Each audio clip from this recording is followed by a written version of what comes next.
I'm doing the 23 verses or something of the genealogy in Luke, but I'm going to have a cardinal sin in that I'm not going to read 51 names that I can't understand. There's only a few in it that I even know, by Nathan, which is David's son, David, Jesse, Obed and Boaz, Abraham and Adam, of the whole lot. And I don't know any others at all. Now, interestingly enough, it starts right at the beginning and goes to the end. There's another one, of course, another genealogy in Matthew. It's totally different, absolutely surprisingly different. And Matthew goes backwards, but he only goes as far as Abraham. So a lot of people who are cynics say, look here, you've got the Bible here, and these two are just rubbish. They just don't link up at all. There's no kind of nothing that links them together. So they say, typical, you people study the Bible, but this is a load of old rubbish. So I'm working from there. We're going to see a little bit about whether that's true or not. Now, first, so I'm going to read. What I'm going to do, I'm going to read the first verse of my reading.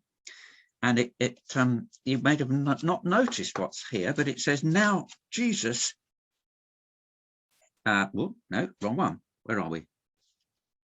Luke 3. Yeah, that's right. Now, Jesus himself was about 30 years old when he began his ministry. He was the son, listen to this, so it was thought, of Joseph. Goodness me, not sure.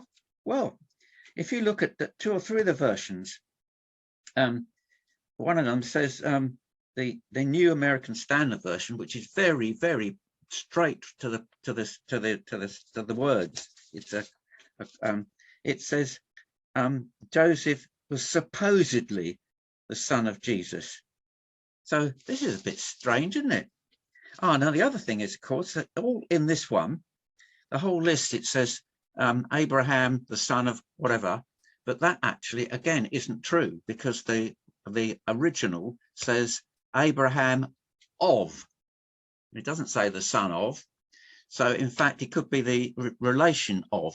So it's a bit risky, this. So we've got this problem for a start, that who is Joseph? Well, it does look, if you look at the situation, people have said, well, Joseph, somehow the word of his father doesn't seem to work right. It just doesn't work. So the scholars have been saying, well, it's suggested that both Joseph's parents died early and he could be adopted, but you can't really do anything about this. You've just got to go for it. So interesting, that one.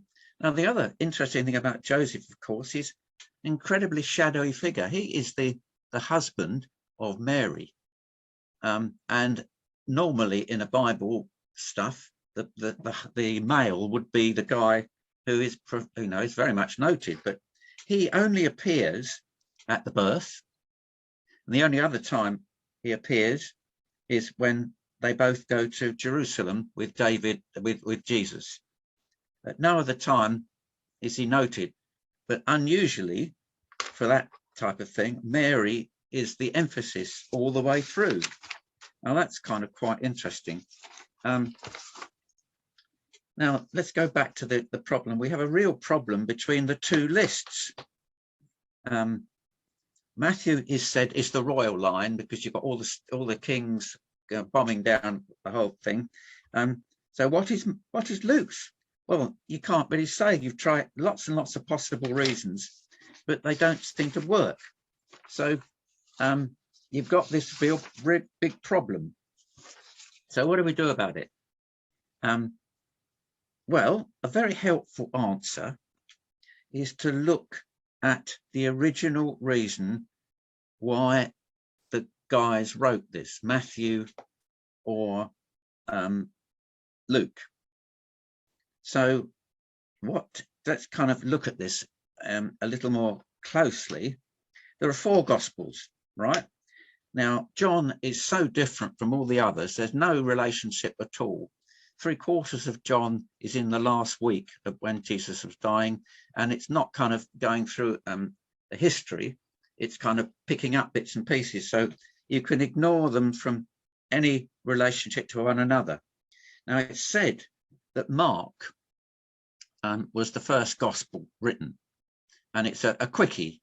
He's always doing things immediately, and it's there's not a lot of detail in it.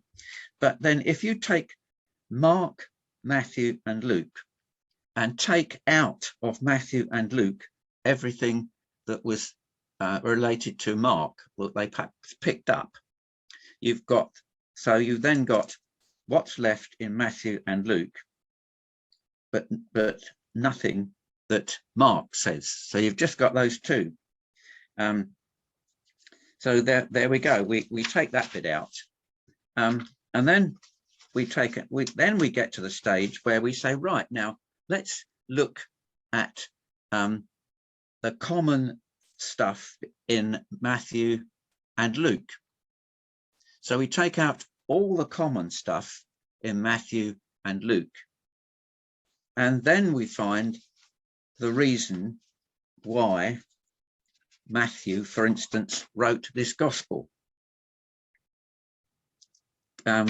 We find that Matthew, with this only information which he put in individually, the reason he wrote his gospel was because he was writing to the Jews. He really was writing to the Jewish people. That was his absolute emphasis. It's so clear when he does it. And what makes it even more important is in his genealogy, he starts at Abraham. He doesn't start at Adam. He starts at Abraham. And Abraham was the first. From Abraham, it was the beginning of the children of God. So you've really got Matthew. The reason he wrote it like this is because he wanted to show the Jews this is what it is. It starts with Abraham and it goes up to now. So this is the Jewish genealogy. But then you look at Luke and you look at just the stuff in Luke and you find that actually it's really written to the Gentiles. There's a shadow of Paul all the way through because Luke was with Paul, and it reflects the teaching of Paul in an amazing way. And the obvious thing there is, you see, that genealogy is not from Matthew, from Abraham. It goes backwards. It goes right from Joseph and goes backwards to Adam.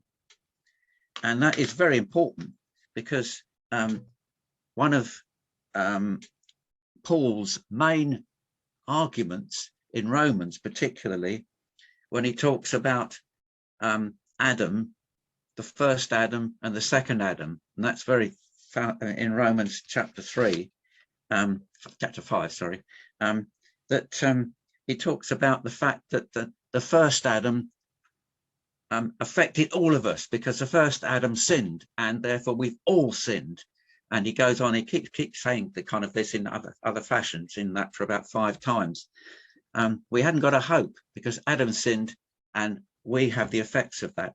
And then he says, of course, the second Adam of Jesus, he died so that we can have life. And this is one of Paul's fundamental kind of writings that was quite absolutely stunning. So we've got these 2 different sets. And the answer, of course, is this fact that one is to the Jews and one is to the Gentiles.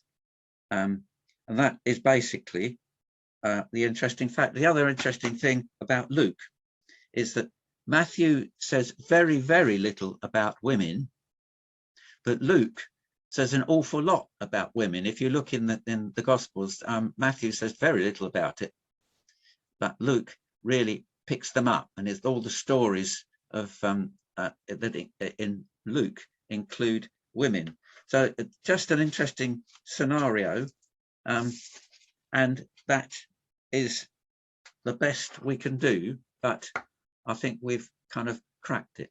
How about that, guys? Cheers.